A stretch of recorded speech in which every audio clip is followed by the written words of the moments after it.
دائما وسرمدا. أما بعد فأعوذ بالله من الشيطان الرجيم. بسم الله الرحمن الرحيم. إن في خلق السماوات والأرض واختلاف الليل والنهار لآيات لأولي الألباب الذين يذكرون الله قياما وقعودا وعلى جنوبهم ويتفكرون في خلق السماوات والأرض ربنا ما خلقت هذا باطلا سبحانك فقنا عذاب النار. صدق الله العظيم. اللهم صل على محمد النبي الأمي وعلى آله وأصحابه وبارك وسلم. رب اشرح لي صدري ويسر لي أمري واحلل عقدة من لساني يفقهوا قولي. رب زدني علما. اللهم أرنا الحق حقا وارزقنا اتباعه وأرنا الباطل باطلا وارزقنا اجتنابه. سورہ ال عمران کا آخری رکوع ہے، رکوع نمبر 20. اس کی پہلی آیت کریمہ آیت نمبر 190 پہ ہم گفتگو کر چکے. اس کے بعد دوسری آیت کریمہ الذین یذکرون اللہ قیاما وقعودا وعلی جنوبہم ویتفکرون فی خلق السماوات والارض. پہلی آیت کے آخر میں فرمایا کہ آسمانوں اور زمین کی تخلیق میں، رات دن کے باری باری آنے جانے میں عقل والوں کے لیے بڑی نشانیاں ہیں. عقل والے کون ہیں؟ الذین یذکرون اللہ، وہ لوگ ہیں جو اللہ کو یاد کرتے ہیں، قیاما وقعودا، اٹھتے بیٹھتے، وعلی جنوبہم، اور لیٹے ہوئے، یعنی ہر حال میں وہ اللہ کو یاد کرتے ہیں، وَيَتَفَكَّرُونَ فِي خَلْقِ السَّمَاوَاتِ وَالْأَرْضِ، اور یتفکرون، غور و فکر کرتے ہیں، فی خلق السماوات والارض، آسمانوں اور زمین کی تخلیق پر، اور انہیں دیکھ کر وہ کہتے ہیں ربنا، اے ہمارے پروردگار، ما خلقت ھذا باطلا، آپ نے یہ سب کچھ بے مقصد پیدا نہیں کیا. سبحانک فقنا عذاب النار، اے ہمارے پروردگار آپ پاک ہیں، فقنا عذاب النار، پس ہمیں دوزخ کے عذاب سے بچا لیجیے. تو عقل مندوں کا تذکرہ اللہ سبحانہ و تعالیٰ فرما رہے ہیں کہ اس دنیا میں سب سے زیادہ عقل مند لوگ وہ کون ہیں. تو ان میں سب سے پہلے فرمایا الذین یذکرون اللہ قیاما وقعودا، یہ وہ لوگ ہیں جو اللہ کو یاد کرتے ہیں قیاما وقعودا، کھڑے ہونے کی حالت میں، بیٹھنے کی حالت میں، لیٹنے کی حالت میں، یعنی ہر حال میں اللہ سبحانہ و تعالیٰ کو یاد کرنے والے لوگ، یہی لوگ ہیں عقل مند. تو ان کی پہلی صفت وہ یہ ہے کہ ہر حال میں اللہ سبحانہ و تعالیٰ کو یاد کرنے والے لوگ، چاہے وہ جس حال میں بھی ہیں، وہ اپنے رب کو یاد کرتے ہیں، تو یہ عقل مند لوگ ہیں. اب یہ جو اللہ سبحانہ و تعالیٰ نے یہاں فرمایا الذین یذکرون اللہ، وہ لوگ جو اللہ سبحانہ و تعالیٰ کو یاد کرتے ہیں. احادیث میں اور قرآن کریم کی کئی آیات میں اللہ سبحانہ و تعالی نے، اللہ کے محبوب صلی اللہ علیہ وسلم نے ذکر کی بڑی فضائل بیان، ذکر کے بڑے فضائل بیان کیے. اور قرآن کریم میں اللہ سبحانہ و تعالی نے واحد عبادت ذکر کے متعلق فرمایا اذکر اللہ ذکرا کثیرا، اللہ کو کثرت سے یاد کیا کرو، بہت زیادہ اللہ سبحانہ و تعالی کی یاد کیا کرو. حضرت عائشہ رضی اللہ تعالی عنہ نبی علیہ السلام سے متعلق فرماتی ہیں کہ کان یذکر اللہ علی کل احیان، نبی علیہ السلام ہر حال میں اللہ سبحانہ و تعالی کا ذکر کیا کرتے تھے. اب یہ جو ہر حال میں ذکر ہے، تو چونکہ اب ذکر اس کی مختلف قسمیں ہیں، دو اس کی موٹی موٹی قسمیں ہیں. ایک کو زبانی ذکر کہا جاتا ہے، دوسرے کو قلبی ذکر یا ذکر خفی کہا جاتا ہے. زبانی ذکر تو یہ ہے کہ زبان سے کوئی شخص وہ اللہ سبحانہ و تعالیٰ کا نام لے رہا ہے، اللہ کو یاد کر رہا ہے، تو اب اس میں قرآن کریم کی تلاوت بھی آ جاتی ہے، نماز کو بھی اس حوالے سے ذکر فرمایا گیا، اور اس طرح کی اور جتنی بھی تسبیحات ہیں تو وہ سب ذکر کے اندر داخل ہیں۔ البتہ دوسری جو صورت ہے بغیر زبان کے، یعنی ذکر خفی یا ذکر قلبی، کہ بغیر زبان کی حرکت کے صرف دل میں دھیان اور خیال اللہ سبحانہ و تعالیٰ کی ذات و صفات، تو اس کو ذکر قلبی بھی کہتے ہیں، ذکر خفی بھی کہتے ہیں، یا تفکر بھی کہا جاتا ہے، جو اس کے بعد اسی آیت میں فرمایا کہ وَيَتَفَكَّرُونَ فِي خَلْقِ السَّمَاوَاتِ وَالْأَرْضِ، تو تفکر میں یہ اس کو بھی ذکر کہا گیا۔ اور ایک اور صورت وہ یہ بھی ہے کہ دل میں بندہ اللہ سبحانہ و تعالیٰ کو یاد کر رہا ہے، اور اس کے ساتھ زبان سے بھی آہستہ آواز میں اللہ سبحانہ و تعالیٰ کے اسم ذات، لفظ اللہ یا اسماء الہیہ کے جو حروف ہیں وہ ادا کریں۔ تو بعض حضرات نے اس کو بھی افضل اور بہتر ذکر کہا ہے۔ پھر ان اذکار میں جو ذکر قلبی ہے اس کے اندر مختلف جو سلاسل ہیں، اس کے اندر مختلف طرح سے ذکر کرائے جاتے ہیں، اور اس سے اصل جو مقصود ہوتا ہے ذکر قلبی سے وہ باطن کی صفائی ہوتی ہے۔ کہ آج بہت سارے لوگ بھی ہمیں دل سے جو ذکر ہے ذکر قلبی الیاذ باللہ، وہ تو کہتے ہیں کہ جی یہ بدعت ہے، اب یہ کہاں سے ثابت ہے یا کہاں لکھا ہوا ہے؟ تو اس طرح کے لوگوں کے لیے سب سے جو یعنی آسان سا جواب، بجائے اس کے کہ قرآن کریم کے دلائل یا حدیث کے دلائل بہت سارے اس کے اوپر موجود ہیں، لیکن اس کے ایک عام فہم جواب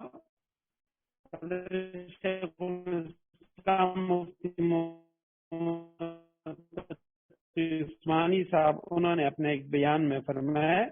کہ جب مجھ سے کسی شخص نے سوال کیا کہ آپ یہ جو ذکر کرتے ہیں تو اس کا ثبوت کہاں سے ہے،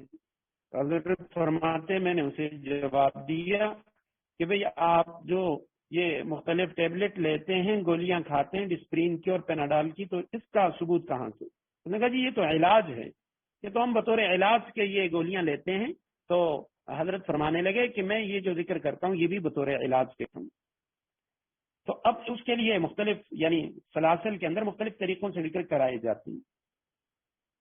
تو انہی ذکر کے اندر، انہی صورتوں کے اندر ایک جو ذکر ہے جو ہمارے سلسلہ نقشبندیہ اویسیہ کا ذکر ہے، جس کو پاس انفاس کہا جاتا ہے۔ پاس انفاس یعنی وہ ذکر کہ انسان کا کوئی سانس وہ ذکر الہی سے خالی نہ ہو، ہر سانس میں وہ اللہ سبحانہ و تعالی کو یاد کرے اور اس کی مشق کرے۔ اب یہ جو قلبی ذکر ہے یا جو ذکر خفی ہے، اس کے متعلق امام ابوبکر جساس رحمہ اللہ بہت بڑے امام گزرے ہیں، قرآن کریم کے مفسر بھی ہیں، احکام القرآن پہ انہوں نے کتاب لکھی ہے۔ تو وہ فرماتے ہیں کہ قلب یا روح کے ساتھ ذکر کرنے کا مطلب یہ ہے کہ انسان اللہ تعالیٰ کی نعمتوں میں غور و فکر کرے، اس کے انعامات نشانیوں کو یاد کرے، اور جب ایسا کرے گا تو اللہ تعالیٰ کی معرفت حاصل ہوگی، اس کی وحدانیت، قدرت کاملہ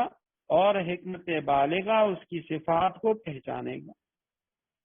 اور امام صاحب فرماتے ہیں یہ ذکر قلبی کا ایک طریقہ ہے، یعنی تفکر، غور و فکر۔ اور آگے فرماتے ہیں کہ قلبی ذکر کا دوسرا طریقہ یہ ہے بیدار کرے انسانی جسم میں ان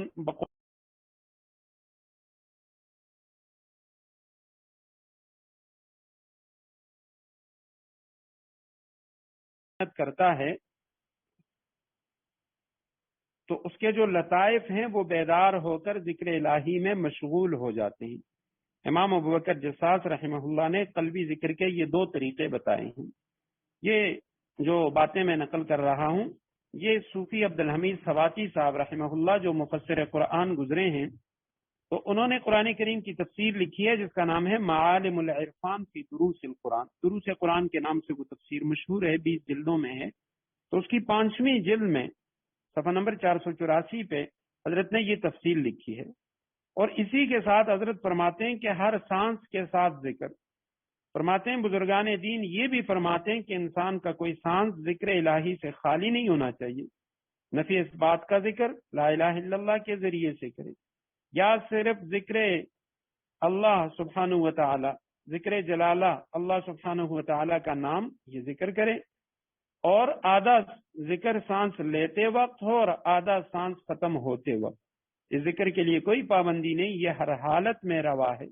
جو لوگ اس کی مشق کر لیتے ہیں وہ نیند کی حالت میں بھی اللہ کا ذکر کرتے رہتے ہیں، سوئے ہوئے ہیں مگر ہر سانس کے ساتھ اللہ کا ذکر جاری ہے۔ نقشبندی حضرات کسی سانس کو ضائع نہیں ہونے دیتے، چلتے وقت ان کا کوئی قدم بھی ذکر الہی سے خالی نہیں ہوتا، بلکہ ہر قدم پر اللہ کا ذکر کرتے رہتے ہیں۔ یہ معالم العرفان جلد نمبر 5 صفحہ 484 پہ انہوں نے نقل فرمایا۔ اور اسی طرح ان آیات کے ضمن میں حضرت لکھتے ہیں معالم العرفان میں کہ زبانی ذکر تو عام ہے، اس کے علاوہ قلبی ذکر بھی ہے۔ جو لوگ بزرگان دین سے تربیت حاصل کرتے ہیں وہ بزرگان دین انہیں قلبی ذکر بھی سکھلاتے ہیں، جس کی وجہ سے انسان کا دل ہمیشہ بیدار رہتا ہے اور ذکر الہی میں مشغول رہتا ہے۔ ان کا کوئی سانس ذکر سے خالی نہیں ہوتا، حتیٰ کہ ان کے لطائف باطنی بھی ذکر کرنے لگتے ہیں۔ یہ چیزیں ایسے لوگوں کو حاصل ہوتی ہیں جو سلوک کی منازل طے کرتے ہیں، اور مرشدان برحق کا یہ طریقہ ہے کہ وہ ہر طالب کی تربیت اس کی صلاحیت کے مطابق کرتے ہیں۔ یہ انہوں نے معالم العرفان کی جو چوتھی جلد ہے اس میں صفحہ نمبر 603 پہ لکھا ہے۔ تو فرمایا عقل مند لوگ وہ ہیں یذکرون اللہ قیاما وقعودا، جو اپنے رب کو یاد کرتے ہیں کھڑے ہونے کی حالت میں، یعنی اٹھتے بیٹھتے، وعلی جنوبہم اور لیٹے ہوئے، ہر حال میں، وَيَتَفَكَّرُونَ فِي خَلْقِ السَّمَاوَاتِ وَالْأَرْضِ، اور آسمانوں اور زمین کی تخلیق پر غور کرتے ہیں اور انہیں دیکھ کر بول اٹھتے ہیں کہ اے ہمارے پروردگار، آپ نے یہ سب کچھ بے مقصد پیدا نہیں کیا۔ تو یہ جو تفکر ہے یہ ذکر الہی کی دوسری قسم ہے، ایک ذکر لسانی اور دوسرا تفکر یا ذکر قلبی۔ حضرت سفیان ابن عیینہ رحمہ اللہ ان کا ارشاد ہے، فرماتے ہیں کہ غور و فکر ایک نور ہے جو تیرے دل میں داخل ہو رہا ہے۔ اور وہب ابن منبہ رحمہ اللہ وہ فرماتے ہیں کہ جب کوئی شخص کثرت سے غور و فکر کرے گا تو حقیقت سمجھ لے گا، اور جو سمجھ لے گا اس کو علم صحیح حاصل ہو جائے گا، اور جس کو علم صحیح حاصل ہو گیا تو وہ ضرور عمل بھی کر لے گا۔ تو دو چیزوں کا تذکرہ ہے، ایک ذکر کا اور دوسرا فکر کا۔ بعض حضرات فرماتے ہیں کہ اس سے مراد، ذکر سے مراد وہ مجاہدے والی صورت ہے، اور فکر سے مراد مراقبہ ہے، اللہ سبحانہ و تعالیٰ کی صفات، اللہ سبحانہ و تعالیٰ کی بنائی ہوئی جو چیزیں ہیں ان کے اندر غور و فکر کرنا۔ اور ساتھ ساتھ وہ یہ بھی کہتے ہیں ربنا، اے ہمارے پروردگار، ما خلقت ھذا باطلا، تو نے اس کو بے مقصد پیدا نہیں کیا کائنات کو، اور اس کے اندر جتنی چیزیں ہیں آسمان و زمین کے اندر، سبحانک، تو پاک ہے، فقنا، پس بچا ہمیں، عذاب النار، دوزخ کے عذاب سے، ہمیں دوزخ کے عذاب سے بچا دیجیے۔ ربنا، اے ہمارے پروردگار، انک من تدخل النار، آپ جس کسی کو دوزخ میں داخل کر دیں، فقد اخزیتہ، اسے آپ نے یقیناً رسوا ہی کر دیا، وما للظالمین من انصار، ظالموں کو کسی قسم کے مددگار نصیب نہ ہوں گے۔ ربنا، اے ہمارے پروردگار، انکا، یقیناً آپ، من، جو، وہ شخص، تدخل، ادخل یدخلو کے معنی داخل کرنا، دخل یدخلو داخل ہونا، تو جس کو داخل کیا تو نے النار، آگ میں، جس کو آپ نے جہنم میں ڈال دیا، دوزخ میں داخل کر دیا، فقط اخزیتہ، یقیناً اے اللہ آپ نے اسے رسوا کر دیا، ذلیل و خوار ہو گیا وہ شخص۔ وما، پہلے جہنم کا ذکر ہے، جہنم میں دخول کا، اور اس کے بعد رسوائی کا، ذلت کا۔ وما للظالمین من انصار، ظالموں کو کسی قسم کے مددگار نصیب نہیں ہوں گے، ان کا کوئی بھی مددگار نہیں ہوگا۔ ربنا، اے ہمارے پروردگار، اننا سمعنا، یقیناً ہم نے سنا، منادین، ایک ندا کرنے والے کو، منادی کو، آواز لگانے والے کو، ینادی، جو آواز لگا رہا تھا، للایمان، ایمان کی، ہم نے ایک منادی کو سنا جو ایمان کی طرف پکار رہا تھا، اور ان آمنوا بربکم، پکار کر وہ کہہ رہا تھا کہ اپنے پروردگار پر ایمان لاؤ، فآمنا، چنانچہ ہم ایمان لے آئے. ربنا فاغفر لنا ذنوبنا، اے ہمارے پروردگار، فاغفر لنا ذنوبنا، بس بخش دے، درگزر فرما دے، معاف کر دے، ذنوبنا ہمارے گناہوں سے، ہماری خاطر ہمارے گناہ بخش دیجئے. وکفر عنا سیئاتنا، اور مٹا دیجئے عنا ہم سے سیئاتنا ہماری برائیوں کو. وتوفنا مع الابرار، اور ہمیں موت دیجئے، یعنی جب ہمیں اے اللہ آپ موت دیں گے تو وہ ہماری موت مع الابرار نیک لوگوں کے ساتھ ہے، ہمیں نیک لوگوں میں شامل کر کے اپنے پاس بلائیے. کہ ہمارے پروردگار اننا سمعنا، یقیناً ہم نے سن لیا، جمع متکلم ماضی کا صیغہ ہے، سمعت سمعنا، ہم نے سن لیا. منادین، منادی کے معنی آواز لگانے والا، پکار لگانے والا. ینادی وہ پکار رہا تھا، آواز لگا رہا تھا، للایمان ایمان کی. ایک منادی کو ہم نے سنا جو ایمان کی طرف پکار رہا تھا، اور وہ کہہ رہا تھا ان آمنو، یہ کہہ رہا تھا کہ ایمان لاؤ، بربکم اپنے پروردگار پہ. فآمنا، چنانچہ ہم ایمان لے آئے. ربنا، ہمارے پروردگار، فاغفر لنا، بخش دے ہمیں، یعنی ہماری خاطر ہمارے گناہ بخش دیجئے. فاغفر لنا ذنوبنا، ذنوب ذنب کی جمع ہے، ذنب گناہ کو کہا جاتا ہے. اگر خدا نخواستہ اس کو زا کے ساتھ پڑھا جائے ذنب، تو وہ دم کو کہا جاتا ہے. ذم زال کے ساتھ گناہ. فاغفر لنا ذنوبنا، اے اللہ ہمارے گناہوں کو بخش دیجئے. وکفر عنا سیئاتنا، اور کفر، کفر کے اصل معنی ہے مٹانا، تکفیر مٹا دینا، معاف کر دینا، دور کر دینا. عنا ہم سے، سیئاتنا، سیئہ کی جمع ہماری برائی، ہماری برائیوں کو ہم سے دور کر دیجئے.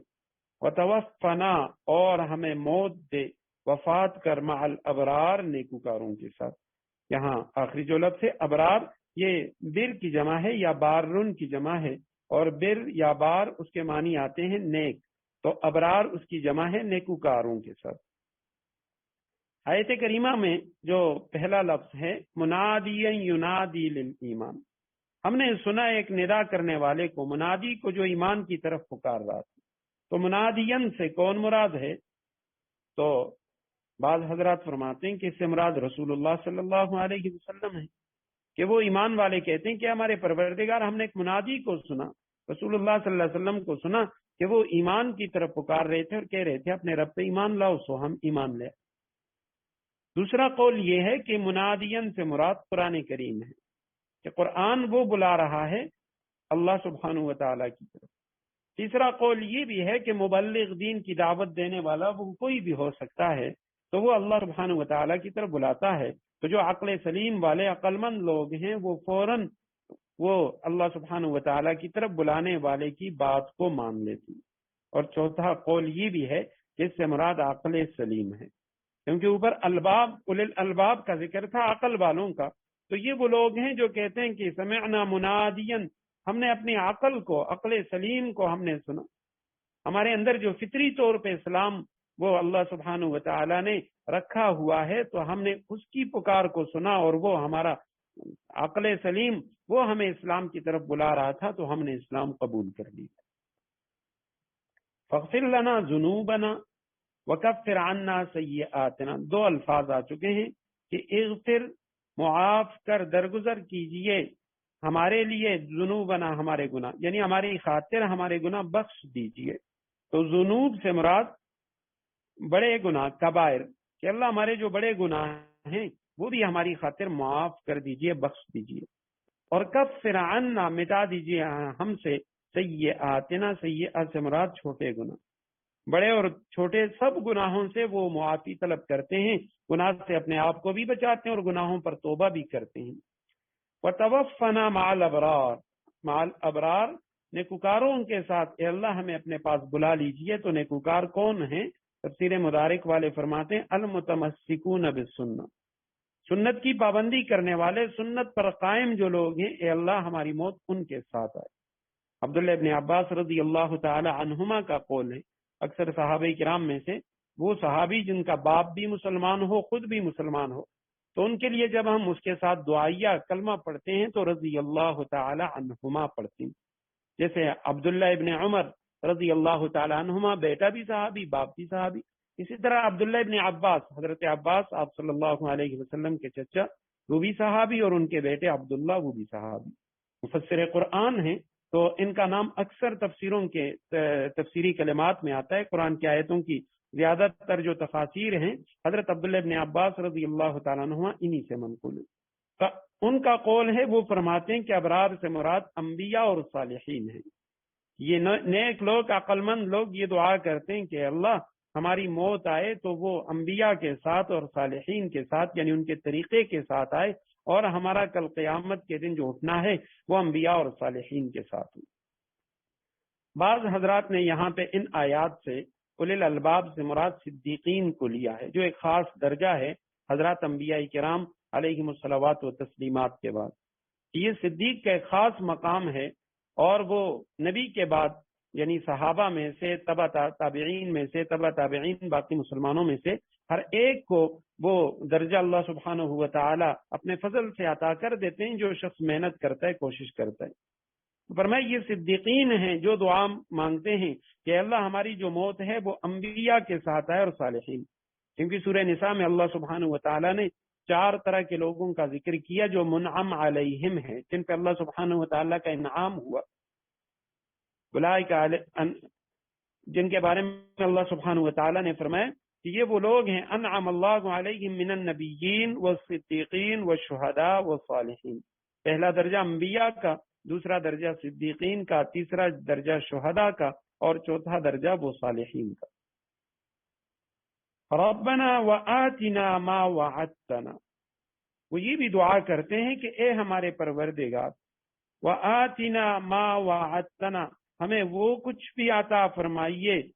ما وعدتنا علی رسولک، جس کا وعدہ آپ نے اپنے پیغمبروں کے ذریعے ہم سے کیا ہے. ولا تخزنا یوم القیامہ، ہمیں قیامت کے دن رسوا نہ کیجیے. انک لا تخلف المیعاد، یقیناً آپ وعدے کی کبھی خلاف ورزی نہیں کیا کرتے. اے ہمارے پروردگار، وآتنا، اور دے دیں ہمیں، ما وہ چیز، وعدتنا جس کا آپ نے وعدہ کیا، علی رسولک اپنے رسولوں سے، جس کا آپ نے اپنے رسولوں سے وعدہ کیا، اللہ ہمیں وہ بھی عطا کیجیے. ولا تخزنا، وہی اسی لفظ سے ہے اخزیتا، لا تخزنا، لا تخزی، تو مت رسوا کر نہ ہمیں یوم القیامہ، قیامت کے دن، یقیناً لا تخلف المیعاد، آپ وعدے کی کبھی خلاف ورزی نہیں کیا کرتے. تو فرمائے کہ جو چیزیں اللہ آپ نے انبیاء کے ذریعے جن چیزوں کا ہم سے وعدہ کیا ہے وہ جنت ہے، اللہ سبحانہ و تعالیٰ کی رضا ہے، اللہ سبحانہ و تعالیٰ کی نعمتیں، اللہ کا دیدار ہیں. تو اے اللہ یہ چیزیں بھی ہمیں عطا کر جن کا آپ نے اپنے رسولوں کے ذریعے آپ نے ہم سے وعدہ کیے. اور اے اللہ ہمیں قیامت کے دن کی رسوائی سے بچا، لا تخزنا یوم القیامہ. قیامت کے دن کی جو رسوائی ہے اس سے بھی وہ پناہ مانگتے ہیں، باوجود اس کے کہ وہ گناہوں پر توبہ بھی کرتے ہیں اور استغفار بھی کرتے ہیں، اور اللہ سبحانہ و تعالیٰ سے دعا بھی مانگتے ہیں کہ اللہ قیامت کے دن کی رسوائی سے ہمیں بچا لے. وجہ یہ ہے کہ انسان جتنے بھی نیک اعمال کر لے، اللہ سبحانہ و تعالیٰ کی دی ہوئی نعمتوں کے مقابلے میں وہ کچھ بھی نہیں. اور جنت جو اللہ سبحانہ و تعالیٰ کی سب سے بڑی نعمت، اللہ کی رضا جو اللہ کی سب سے بڑی نعمت، وہ تو کوئی بھی شخص اپنے عمل سے حاصل بھی نہیں کر سکتا. آپ صلی اللہ علیہ وسلم نے ایک موقع پہ فرمایا کہ جتنے لوگ جنت میں جائیں گے محض اللہ سبحانہ و تعالیٰ کے فضل سے جائیں گے، کوئی اپنے عمل کی وجہ سے جنت میں نہیں جا سکتا. تو ایک صحابی رضی اللہ تعالیٰ عنہ، انہوں نے آپ صلی اللہ علیہ وسلم سے پوچھ لیا کہ یا رسول اللہ کیا آپ بھی؟ آپ صلی اللہ علیہ وسلم نے فرمایا ہاں میں بھی اپنے عمل کی وجہ سے جنت میں نہیں جا سکتا، الا ان یتغمدنی اللہ، مگر یہ کہ اللہ سبحانہ و تعالیٰ مجھے اپنی رحمت سے میں ڈھانپ لے، اللہ سبحانہ و تعالیٰ مجھے اپنے فضل سے جنت عطا فرما. انک لا تخلف المیعاد، اور وہ یہ بھی کہتے ہیں کہ اللہ تو وعدے کی خلاف ورزی نہیں کرتا، یقیناً اے اللہ آپ وعدے کی کبھی خلاف ورزی نہیں کیا کرتے. تو یہاں پہ اس سے مراد یہ نہیں ہے کہ وہ یعنی اللہ سبحانہ و تعالیٰ کو وعدہ یاد دلا رہے ہیں کہ اللہ آپ وعدہ خلافی نہیں کرتے، لہٰذا ہمیں لازماً جو وعدے آپ نے فرمائے وہ چیزیں عطا فرما دیں. فرمائے وہ مومن یہ کہتے ہیں کہ اللہ آپ کا وعدہ سچا ہے، لیکن اس بات کا ہمیں اطمینان نہیں کہ یہ جو آپ نے وعدہ فرمایا ہے تو ان وعدوں کا تحقق ہمارے حق میں ہوگا یا نہیں، ہم اس قابل بھی ہیں یا نہیں کہ ان وعدوں کے اندر ہم شامل ہو جائیں، ہم بھی ان کے مستحق بن جائیں۔ تو یہ دعا کر رہے ہیں انک لا تخلف المیعاد، کہ اے اللہ ہمیں بھی یہ جو آپ نے وعدے فرمائے انبیاء کے ذریعے، اے اللہ ہمیں ان وعدوں میں شامل فرما دے، ہمیں ان وعدوں کے مصداق بنا دے۔ فاستجاب لهم ربهم، چنانچہ ان کے پروردگار نے ان کی دعا قبول کی۔ انی لا اضیع عمل عامل منکم، اور کہا کہ میں تم میں سے کسی کا عمل ضائع نہیں کروں گا، من ذکر او انثى، خواہ وہ مرد ہو یا عورت، بعضکم من بعض، تم سب آپس میں ایک جیسے ہو، فالذین ہاجروا، پس وہ لوگ جنہوں نے ہجرت کی، واخرجوا، اور جو نکالے گئے، من دیارہم، ان کے گھروں سے، انہیں ان کے گھروں سے نکالا گیا، وَأُوذُوا فِي سَبِيلِي، اور میرے راستے میں تکلیفیں دی گئیں، وَقَاتَلُوا، اور جنہوں نے دین کی خاطر لڑائی لڑی، وَقُتِلُوا، اور قتل ہوئے، لَأُكَفِّرَنَّ عَنْهُمْ، تو ان سب کی میں مٹا دوں گا، ان سب سے سیئاتہم، ان کی برائیاں، ان سب کی برائیوں کا ضرور کفارہ دوں گا، یعنی مٹا دوں گا ان سے ان کے گناہ، وَلَأُدْخِلَنَّهُمْ، اور البتہ انہیں ضرور بالضرور داخل کروں گا، جنات تجری من تحتها الانہار، ایسے باغات میں جن کے نیچے نہریں بہتی ہوں گی،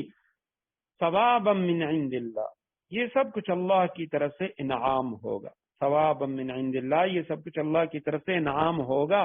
واللہ عنده حسن الثواب، اور اللہ ہی ہے جس کے پاس بہترین انعام ہے۔ فاستجاب، پس قبول کر لیا، یہ لفظ اسی صورت میں پہلے بھی گزر چکا۔ فاستجاب یہاں پہ اجابہ کے معنی میں، جیسے یعنی سین تا جو ہیں یہ استقبال کے معنی کے لیے آتے ہیں، مستقبل میں جو کام ہو اس کے لیے، تو یہاں پہ یہ فاستجابہ اجابہ کے معنی کہ قبول کر لیا اللہ سبحانہ و تعالی نے، لہم، ان کے لیے، ربہم، ان کے رب نے، یعنی ان کی دعا ان کے رب نے قبول کر لی، اور کیا فرمایا رب نے، انی، کہ یقیناً بے شک، لا اضیع، مضارع کا صیغہ ہے منفی کا، لا اضیع، میں ضائع نہیں کرتا، عمل، عمل کو عامل، اس میں فاعل کا صیغہ ہے، عمل کرنے والا، عمل کرنے والے کے عمل کو میں ضائع نہیں کرتا، منکم، تم میں سے، یعنی کسی کے بھی عمل کو میں ضائع نہیں کرتا، من ذکرن، چاہے وہ مرد ہے، مذکر ہے، او انثى، یا عورت، مرد ہے یا عورت ہے، کوئی بھی ہے تو اس کے عمل کو میں ضائع نہیں کرتا، بعضکم من بعض، تم آپس میں ایک جیسے ہو، یعنی بعض سے ہو، تم سب ایک جنس ہو، مرد اور عورتیں سارے انسان۔ فالذین، پس وہ لوگ، ہاجروا، ماضی کا صیغہ ہے ہاجروا جمع کا،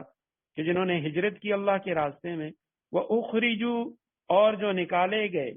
مجہول کا صیغہ ہے، من دیارہم، دار کی جمع ہے، گھر کو کہا جاتا ہے، بیت بھی گھر کو کہا جاتا ہے، لیکن بیت عام طور پہ ایک کمرے کے لیے استعمال ہوتا ہے، جس کمرے میں یعنی بندہ رات گزارتا ہے، جو بیڈ روم ہے اسے عربی میں بیت کہتے ہیں، اور دار پورے کے پورے گھر کو، تو من دیارہم، ان کے گھروں سے انہیں نکالا گیا، وَأُوذُوا، اور انہیں تکلیف دی گئی، یہ بھی مجہول کا صیغہ ہے، وہ ستائے گئے، انہیں تکلیف دی گئی، فی سبیلی، میرے راستے میں، سبیل راستہ، مذکر مؤنث دونوں طرح سے استعمال ہوا ہے قرآن کریم میں، اور آخر میں یا نسبت کی ہے، اللہ سبحانہ و تعالیٰ اپنی طرف نسبت فرماتے ہیں کہ میرے راستے میں انہیں تکلیفیں دی گئیں، وقاتلوا، انہوں نے قتال کیا، وہ اللہ کے راستے میں لڑے، وقتلوا، ایک معروف کا صیغہ ہے اور دوسرا مجہول کا، انہوں نے قتال کیا، وہ لڑے، وقتلوا، اور وہ قتل کیے گئے، وہ شہید ہوئے، لأکفرن، لام تاکید، آخر میں نون ثقیلہ ہے، کہ ضرور میں مٹا دوں گا، کفر کے معنی ہے مٹانا، چھپانا، میں معاف کر دوں گا، عنہم، ان سے، سیئاتہم، سیئہ کی جمع ابھی ہم نے پڑھ لیا، گناہ، ان کی برائیاں، وَلَأُدْخِلَنَّهُمْ، یہ بھی لام تاکید اور آخر میں نون ثقیلہ، ضرور میں ان کو داخل کروں گا، جنات، جنت، جنات، جنت کی جمع باغ کو کہا جاتا ہے، جیم نون اس کا مادہ، کئی بار اس پہ بات ہو چکی ہے کہ اس کے مادے کے اندر پوشیدگی والا معنی پایا جاتا ہے، جن نظر نہیں آتے، جنین، پیٹ کے اندر جو بچہ ہوتا ہے اسے کہا جاتا ہے، جنہ، باغ، وہ باغ کہ جس کے سبزے نے اس کی زمین کو چھپا لیا، تو اسی لیے جنت کو بھی جنت کہا جاتا ہے، جو اللہ سبحانہ و تعالیٰ نے مومنوں کے لیے تیار کر رکھی ہے وہ دنیا میں ہماری نظروں کے سامنے نہیں ہے، ہمیں نظر نہیں آتی۔ تجری جاری ہونا یعنی بہ رہی ہوں گی، من تجری من تحتها الانہار کہ ایسے باغات ہوں گے کہ تجری من تحتها بہتی ہوں گی ان کے نیچے الانہار نہریں، جن کے نیچے نہریں بہتی ہوں گی۔ ثواباً یہ انعام ہے من عند اللہ، اللہ کی طرف سے، واللہ عنده اور اللہ ہی کے پاس ہے حسن الثواب، حسن کہتے ہیں خوبصورتی کو، اچھے کو، اللہ ہی کے پاس ہے بہترین انعام۔ تو آیت کریمہ میں جو الفاظ تشریح طلب ہیں، پہلا لفظ من ذکر او انثی،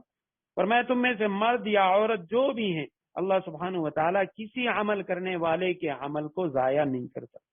تو دونوں کا تذکرہ اس لیے فرمایا، ایک روایت میں آتا ہے حضرت ام سلمہ رضی اللہ تعالی عنہ نے ایک موقع پہ آپ صلی اللہ علیہ وسلم سے سوال بھی کیا کہ قرآن کریم میں اکثر جو صیغے آتے ہیں مخاطب وہ مرد ہوتے ہیں، عورتوں کو مخاطب کیوں نہیں کیا جاتا؟ آپ صلی اللہ علیہ وسلم نے فرمایا عورتیں مردوں کے ضمن میں موجود ہیں، انہی کے تحت وہ آ جاتی ہیں۔ جبکہ سورہ احزاب میں وہاں پہ اللہ سبحانہ و تعالیٰ نے خصوصیت کے ساتھ پھر مردوں کے ساتھ عورتوں کا ہر صفت میں ذکر کیا، ان المسلمین والمسلمات والمؤمنین والمؤمنات والقانتین والقانتات، تو جس طرح مردوں کی صفات اسی طرح عورتوں۔ تو یہاں پہ ایک اور بات کی طرف بھی اشارہ ہے، اسلام کے علاوہ چاہے وہ یہودیوں کا مذہب ہے یا عیسائیت، ان دونوں کے اندر وہ لوگ عورت کو اس طرح کے حقوق نہیں دیا کرتے تھے جس طرح مردوں کو ملتے تھے۔ اور عربی جاہلیت میں بلکہ بہت سارے ایسے لوگ تھے کہ جنہوں نے یعنی عورت کو انسانیت کا جو حق ہے وہ بھی اس سے چھین لیا، اور وہ یہ کہا کرتے تھے کہ یہ انسان ہی نہیں ہے بلکہ یہ انسان نما ایک جانور ہے جو انسانوں کی خدمت کے لیے پیدا کیا گیا۔ تو اللہ سبحانہ و تعالیٰ نے فرمایا چاہے وہ مرد ہے یا عورت ہے، اللہ سبحانہ و تعالیٰ کے ہاں مرد اور عورت عمل کے لحاظ سے اور نتیجے اور انجام کے لحاظ سے ان میں کوئی فرق نہیں ہے۔ جو بھی نیک عمل اختیار کرے گا اللہ سبحانہ و تعالیٰ کے ہاں اس کا اعلیٰ درجہ ہوگا۔ اور بعض اوقات تو یوں بھی ہوتا ہے کہ ایک عورت وہ کئی ہزار مردوں سے زیادہ درجات کے لحاظ سے وہ بلندی پر چلی جاتی ہے۔ آپ صلی اللہ علیہ وسلم نے خود حضرت خدیجہ رضی اللہ تعالیٰ عنہ، حضرت مریم، حضرت آسیہ، ان کے فضائل بیان فرمائے۔ تو چاہے وہ مرد ہے یا عورت ہے، جو بھی ہے، دنیا میں بعض اوقات انتظامی جو کام ہوتے ہیں اس حوالے سے مرد اور عورت کے اندر اللہ سبحانہ و تعالیٰ نے فرق رکھا ہے، کیونکہ ان کی جسمانی ساخت اس میں فرق ہے، تو اس لیے بعض جو مشکل کام ہیں وہ مردوں کے ذمے لگا دیے اور عورتوں کو اس سے مستثنا قرار دیا۔ اب جہاد سے جو لڑائی ہے اس میں عورتیں وہ خدمت تو کر سکتی ہیں، زخمیوں کی مرہم پٹی کر سکتی ہیں، پانی پلا سکتی ہیں، لیکن ان سے جہاد جو مشکل فریضہ ہے وہ شریعت نے ساقط کیا ہے کہ عورتیں جو ہیں وہ لڑ نہیں سکتی۔ اسی طرح جو نان نفقہ ہے وہ اللہ سبحانہ و تعالیٰ نے مرد کے ذمے رکھا ہے اور عورتوں پر وہ نہیں ہے۔ لیکن عمل دنیا میں جو بھی نیک عمل اختیار کرے، مرد ہے یا عورت، آخرت میں اس کا جو پورا اجر اور ثواب اس کو دیا جائے گا۔ آگے اسی کی تاکید کے لیے فرمایا بعضکم من بعض، تم آپس میں ایک جیسے ہو، تمہیں کوئی فرق نہیں ہے اللہ سبحانہ و تعالیٰ کی نگاہ میں، اور تم ایک جنس سے ہو۔ بس وہ لوگ جنہوں نے ہجرت کی اللہ کے راستے میں، انہوں نے ہجرت کی، وَأُخْرِجُوا اور نکالے گئے من دیارہم ان کے گھروں سے ان کو نکالا گیا، وَأُوذُوا فِي سَبِيلِي اور اللہ کے راستے میرے راستے میں انہیں بڑی تکالیف دی گئی۔ صحابہ کرام کی صفات بیان کی جا رہی، خصوصاً مہاجرین کی، جنہوں نے مکہ چھوڑا حبشہ چلے گئے، مکہ چھوڑ کے وہ مدینہ منورہ چلے گئے، ہجرت بھی کی، اپنے گھر بار کو بھی چھوڑا، انہیں تکالیف بھی دی گئی۔ وَقَاتَلُوا وَقُتِلُوا اور اللہ کے راستے میں وہ لڑے بھی اور قتل بھی ہوئے۔ دونوں چیزوں کا ذکر ہے کہ قتل کا بھی اور قتل کرنے کا بھی اور قتل ہونے کا بھی، لیکن اصل جو اسلام اللہ سبحانہ و تعالی نے جو ہمیں دین عطا کیا ہے اس کے پھیلانے کا اصل جو مقصد ہے وہ تمام انسانیت کو اللہ سبحانہ و تعالی کی طرف لانا، اور اس کے لیے اس کے نفاذ کے لیے قتال ہے۔ اس کے بعد دوسری چیز ہے شہید ہونا، کہ اللہ سبحانہ و تعالی کے راستے میں کوئی شخص لڑتے ہوئے اس کی نیت وہ شہادت کی نہ ہو، اس نیت سے نہ لڑے کہ میں اللہ کے راستے میں جاؤں گا اور شہادت نوش کروں گا، اگرچہ یہ نیت جائز ہے، لیکن جو باہمت ہوتے ہیں وہ اس لیے لڑتے ہیں کہ میں نے اللہ کے دین کو سربلند کرنا ہے،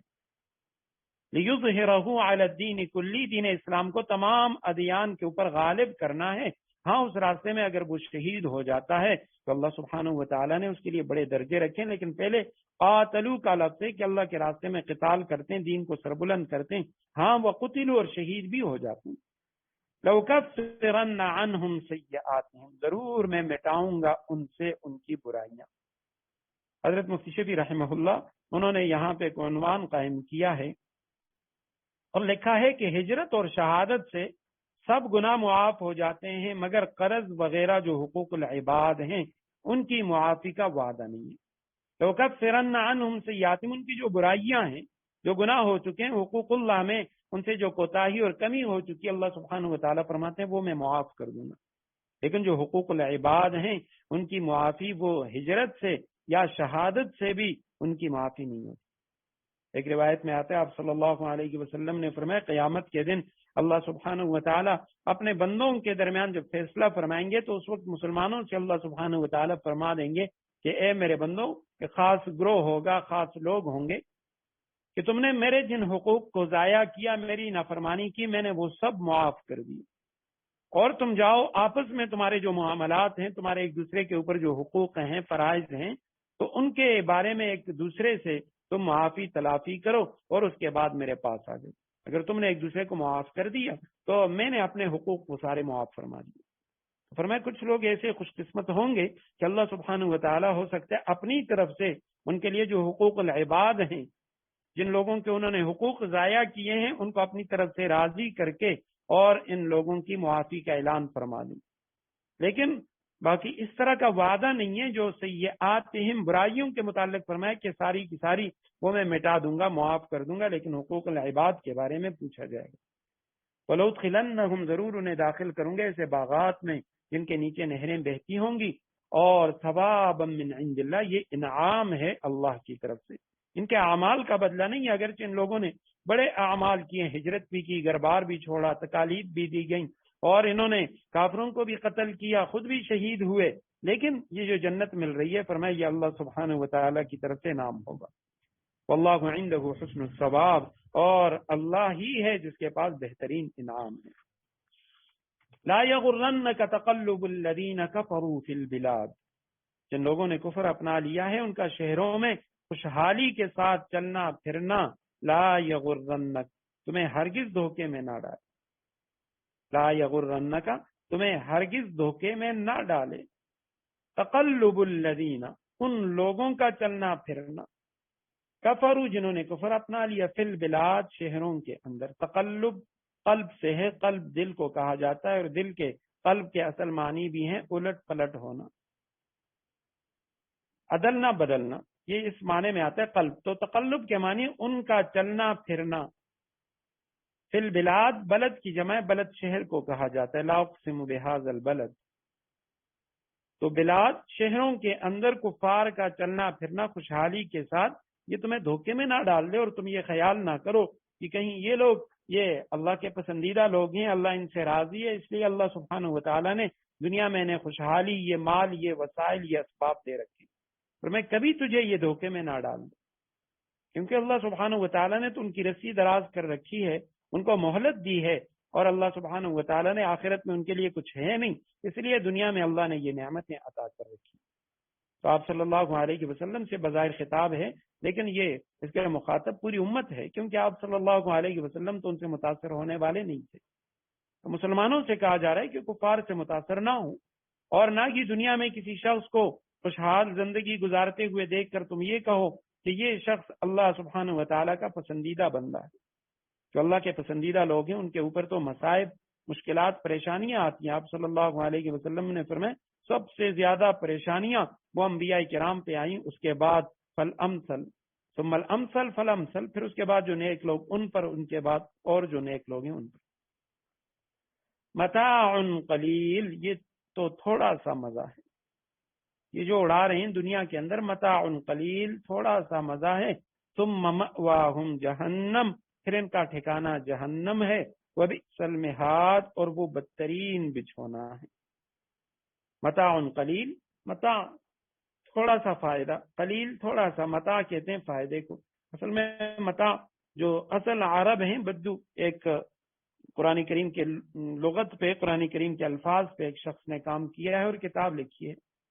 امام ثعلبی رحمہ اللہ۔ انہوں نے ایک واقعہ لکھا، فرمایا قرآن میں یہ متاع کا لفظ جگہ جگہ پہ آ چکا ہے۔ اللہ سبحانہ و تعالیٰ نے دنیا کو متاع الغرور، دھوکے کا سامان قرار دیے۔ فرماتے ہیں میں متاع کے لفظ کے معنی تلاش کر رہا تھا کہ یہ لفظ اس کے اصل عرب کے اندر معنی کیا ہے۔ تو کہتے ہیں ایک موقع پہ میں اسی طرح دیہاتوں کے اندر نکل گیا کہ دیہات کے جو عرب ہیں ان کی جو عربی ہے وہ بڑی فصیح ہے، اصل عربی ہے، ان کے کلمات جو ہیں، الفاظ وہ جو اصل بازی نے وضع کیے ہیں، اصل لغت اس پر دلالت کرتی۔ تو کہتے ہیں میں ایک راستے پہ گزر رہا تھا، ایک نالے کے کنارے ایک عورت وہ اپنے برتن دھو رہی تھی۔ تو برتن دھوتے ہوئے برتنوں کے اندر جو چکناہٹ لگی ہوئی ہوتی ہے اس کو ہٹانے کے لیے اس کے پاس جو اس نے چھوٹا سا وہ جو جونا وغیرہ جس طرح آج کل کی چیزیں ملتی ہیں،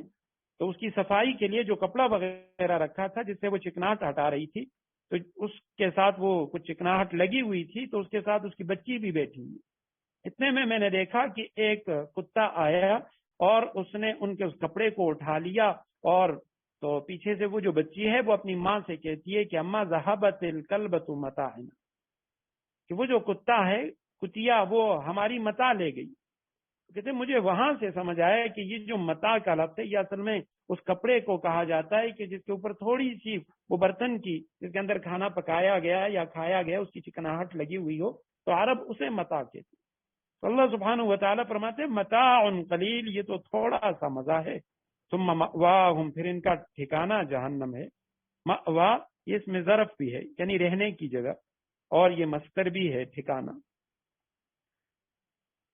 وبئس المہاد، بئس کے معنی برا، المہاد بچھونے کو کہا جاتا ہے، مہد بچھونا، قرارگاہ، گود۔ اطلب العلم من المہد الی اللحد،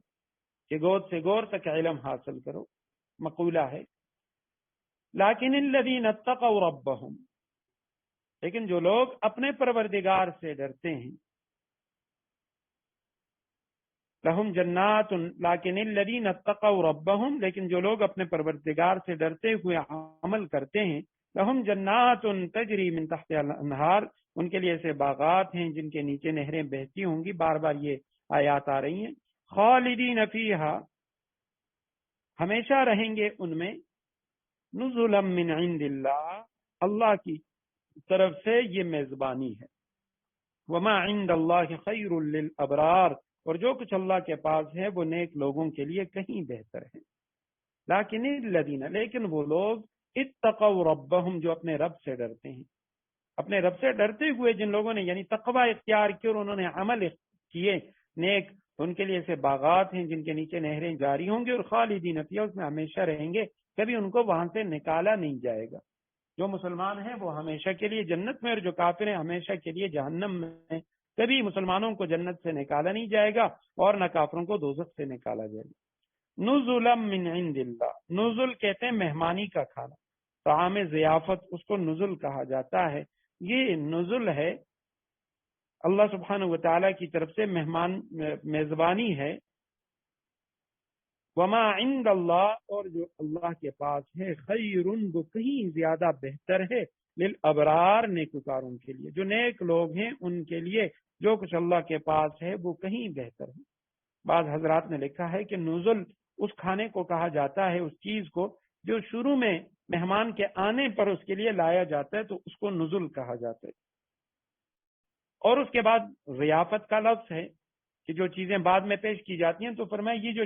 جنتیں ملیں گی، باغات ملیں گی، اور ان چیزوں کے اندر یہ مومن رہیں گے، تو یہ تو صرف نزل ہوگا۔ جو ابتدا میں ان کی خوشی کے لیے اللہ سبحانہ و تعالیٰ جو چیز دیں گے وہ ہیں، اور باقی جو اصل ضیافت، تو اس کے متعلق آپ صلی اللہ علیہ وسلم نے فرمایا کہ ما لا عین رأت ولا اذن سمعت، نہ وہ کسی آنکھ نے دیکھا، نہ کان نے اس بارے میں سنا، بلکہ کسی کے دل میں اس کے بارے میں کوئی خیال بھی نہیں آ سکتا کہ وہ کیسی ضیافت ہوگی۔ وَإِنَّ مِنْ أَهْلِ الْكِتَابِ لَمَنْ يُؤْمِنُ بِاللَّهِ، بے شک اہل کتاب میں بھی ایسے لوگ موجود ہیں، لَمَنْ يُؤْمِنُ بِاللَّهِ، جو اللہ سبحانہ و تعالیٰ پر ایمان لاتے ہیں، وما انزل الیکم، اور جو کتاب آپ پر نازل کی گئی اس پر بھی ایمان لاتے ہیں، وما انزل الیہم، اور اس کتاب پر بھی ان کا ایمان تھا جو ان کی طرف نازل کی گئی، خاشعین للہ، اللہ کے آگے عز و نیاز کا مظاہرہ کرتے ہوئے، خشوع اختیار کرتے ہوئے، خضوع اختیار کرتے ہوئے، لا یشترون بآیات اللہ ثمنا قلیلا، اللہ کی آیتوں کو تھوڑی سی قیمت لے کر بیچ نہیں ڈالتے، اولئک لہم اجرہم عند ربہم، یہ وہ لوگ ہیں جو اپنے پروردگار کے پاس اپنے اجر کے مستحق ہیں، ان اللہ سریع الحساب، بے شک اللہ حساب جلد چکانے والا ہے۔ یقیناً ان من اہل الکتاب، وہی من تبعیضیہ ہے، ان میں سے بعض اہل کتاب میں سے بعض لوگ، یہود و نصارہ میں سے، یہودیوں میں سے تو بہت کم لوگ تھے، البتہ عیسائیوں میں سے کچھ زیادہ لوگ تھے کہ جنہوں نے اسلام قبول کیا۔ امام ابن کثیر رحمہ اللہ وہ فرماتے ہیں کہ یہود میں سے ان کی تعداد وہ آپ صلی اللہ علیہ وسلم کے زمانے میں 10 تک نہیں پہنچتی، البتہ جو عیسائی ہیں ان کی ایک بڑی تعداد وہ مسلمان ہوئے اور انہوں نے دین حق کو اپنایا۔ تو ان میں سے کچھ لوگ وہ ہیں لمن یؤمن باللہ، جو ایمان لاتے ہیں اللہ پر، وما انزل، اور جو نازل کی گئی، مجہول کا صیغہ، الیکم آپ کی طرف، قرآن کریم، وما انزل الیکم، جو کتاب نازل کی گئی ان کی طرف، یعنی تورات یا انجیل، خاشعین للہ، خشوع سے ہے، اللہ کے سامنے عز و نیاز کا مظاہرہ کرتے ہوئے، خشوع، عاجزی، خضوع کرتے ہوئے، لا یشترون بآیات اللہ ثمن، لا یشترون، وہ نہیں بیچتے اللہ کی آیتوں کو، ثمنا قلیلا، تھوڑی سی قیمت کے بدلے، اللہ کی آیتوں کو تھوڑی سی قیمت لے کر بیچ نہیں ڈالتے، جس طرح باقی یہودیوں کا شیوا تھا، ان کی عادت تھی کہ وہ تورات کی آیتوں کو بیچ ڈالتے تھے، پر میں یہ قرآن تورات کی آیتوں پر پیسے نہیں لیتے، بلکہ جو حق سچ اس کے اندر موجود ہے وہی بیان کرتے ہیں۔ اولئک لہم اجرہم عند ربہم، ان لوگوں کے لیے اجر ہے، بدلہ ہے ان کے رب کے ہاں، ان اللہ سریع الحساب، یقیناً اللہ جلد حساب چکانے والا ہے۔ جلد حساب کے دو مطلب ہیں، سریع الحساب پہلے بھی یہ لفظ گزر چکا، ایک تو سریع الحساب کے معنی یہ ہیں کہ ان قریب، بہت جلد، یعنی کچھ ہی دنوں کے بعد اللہ سبحانہ وتعالی حساب لینے والے ہیں، یہ تھوڑی سی زندگی ہے دنیا کی۔ اور سریع الحساب کے دوسرے معنی یہ ہیں کہ اللہ سبحانہ وتعالی بہت کم وقت میں حساب لینے والے، یعنی قیامت کے دن ایسے نہیں ہوگا کہ بھئی یہ اربوں لوگ ہوں گے، کھربوں لوگ ہوں گے، آدم علیہ السلام سے قیامت کی صبح تک آنے والا آخری انسان، تو اللہ سبحانہ وتعالی سب کا حساب کیسے لے گا؟ پر میں وہ تو بہت جلد حساب لینے والا ہے، تھوڑے سے وقت میں اللہ سبحانہ وتعالی تمام لوگوں کے حساب سے فارغ ہو جائے گا۔ یا ایھا الذین آمنوا اصبروا وصابروا ورابطوا واتقوا اللہ لعلکم تفلحون، اے ایمان والو صبر اختیار کرو، وصابروا، مقابلے کے وقت ثابت قدمی دکھاؤ، ورابطوا، سرحدوں کی حفاظت کے لیے جمے رہو، واتقوا اللہ، اللہ سے ڈرتے رہو، لعلکم تفلحون، تاکہ تمہیں فلاح نصیب ہو۔ یا ایھا الذین آمنوا اصبروا، اے ایمان والو صبر اختیار کرو۔ صبر کے اصل معنی رکنا، کسی کام سے رک جانا۔ صاحب مفردات القرآن امام راغب اصفہانی وہ فرماتے ہیں کہ عقل و شریعت دونوں یا ان میں سے کسی ایک کے تقاضے کے مطابق اپنے آپ کو روکے رکھنا یہ صبر ہے۔ شریعت نے حکم دیا کسی کام سے منع ہونے کا، یہ بھی صبر، یا اپنی جو عقل کے مطابق وہ کسی کام کو برا سمجھتا ہے اس سے رک جاتا ہے، تو یہ بھی صبر ہے۔ اور صبر کے عام طور پہ 3 معانی بیان کیے جاتے ہیں، یعنی صبر کی 3 صورتیں ہیں۔ ایک تو صبر علی الطاعات ہے، نیکیوں کے اوپر استقامت اختیار کرنا، یہ بھی صبر ہے، اس کے لیے بھی صبر کا لفظ قرآن میں آیا ہے۔ دوسری چیز ہے کہ جو منکرات ہیں، گناہ ہیں، صبر عن المعاصی، گناہوں سے اپنے آپ کو بچانا، روکے رکھنا، یہ بھی صبر ہے۔ اور اس کی تیسری عام قسم جو ہم لوگ سمجھتے ہیں، صبر علی المصائب، پریشانیوں کے اوپر صبر کرنا، تو یہ اس کی تیسری صورت ہے۔ البتہ بعض حضرات نے اس کے علاوہ بھی کہ مصیبت پر جو نفس کو روکنا ہے اس کو بھی صبر کہا جاتا ہے، جنگ میں نفس کو روکنا یہ شجاعت ہے، اور اسی طرح پریشانی یا حادثے کو برداشت کرنا یہ بھی صبر ہے، اسے رحب الصدر کہا جاتا ہے، کشادہ دلی، اور کسی بات کو روک رکھنا اسے کتمان کہتے ہیں، چھپانا۔ تو یہ صبر کے مختلف معانی ہیں۔ تو فرمایا تم صبر کو اختیار کرو علی الطاعات ہو، عن المعاصی ہو، یا صبر علی المصائب ہو۔ اور دوسرے نمبر پہ فرمایا وصابروا، اور مقابلے کے وقت ثابت قدمی دکھاؤ۔ صابرو کے معنی مقابلے کے وقت ثابت قدمی دکھانا، استقامت اختیار کرنا، عبادت الہی پر اپنے آپ کو روک رکھو اور خواہشات نفسانی کے خلاف جہاد کرو۔ تیسرا لفظ ورابطو، امر حاضر کا صیغہ ہے، یعنی تم دل لگائے رکھو، تم لگے رہو۔ رباط مرابطہ، اس کے اصل معنی ہے نگرانی کرنا، چوکیداری کرنا، چاہے اپنے نفس کی ہو یا سرحدات کی ہو۔ امام خازن رحمہ اللہ وہ فرماتے ہیں کہ مرابطہ کی اصل یہ ہے کہ جو ادھر کے لوگ اپنے گھوڑے اور ادھر کے لوگ وہ اپنے گھوڑے اس طرح باندھیں کہ فریقین میں سے ہر ایک دوسرے سے جنگ کے لیے تیار ہو، تو یہ اصل میں مرابطہ ہے۔ اس کے بعد یہ لفظ سرحد کی حفاظت کے لیے بھی استعمال کیا جانے لگا۔ شرعاً جو ہے وہ مرابطہ کی دو قسمیں، ایک تو یہی یعنی اسلامی سرحدات، ان کی حفاظت کرنا، کافروں کے مقابلے میں دفاع کے لیے جو چوکی ہے اس پہ رہنا، اور دوسری قسم مرابطہ کی ہے نفس کی بندش اور نگرانی کرنا، اپنے نفس کی نگرانی کرنا۔ اور اس کے لیے حدیث بھی ہے، آپ صلی اللہ علیہ وسلم نے فرمایا کیا میں تمہیں بتاؤں کہ نیکیوں میں سے بہترین نیکی، جو بہترین اجر ہے، وہ کیا ہے؟ کہ وہ عمل جس کا اللہ سبحانہ وتعالی تمہارے گناہوں کو مٹا دیتا ہے اور تمہارے درجوں کو بلند کرتا ہے۔ صحابہ کرام نے فرمایا ہاں یا رسول اللہ، ہمیں ضرور ایسا عمل بتلائیے۔ آپ صلی اللہ علیہ وسلم نے فرمایا اسباغ الوضوء علی المکارہ، وہ یہ ہے کہ ناگواری کے حالات میں مکمل وضو کرنا، زیادہ سردی ہے یا کوئی بیماری ہے، پریشانی ہے، اس میں بھی اچھے طریقے سے وضو کرنا۔ کثرت الخطا الی المساجد، اور نمبر 2 کہ مسجدوں میں زیادہ دور سے چل کر جانا، زیادہ قدم لینا، اور انتظار الصلاۃ بعد الصلاۃ، ایک نماز کے بعد دوسری نماز کے انتظار کرنا، یہ فذالکم الرباط، آپ صلی اللہ علیہ وسلم نے فرمایا یہ رباط ہے، اس کو رباط کہا گیا، یہ صحیح مسلم کی روایت۔ اور آخر میں فرمایا واتقوا اللہ، اللہ سبحانہ و تعالی سے ڈرو، لعلکم تفلحون، تاکہ تم کامیاب ہو جاؤ۔ تو اس میں ایک تو رباط علی النفس ہے، نفس کے اوپر یعنی بندش لگانا، اس کی نگرانی کرنا، اور دوسرا ہے کہ وہ رباط سرحدات کے اوپر چوکیداری کرنا۔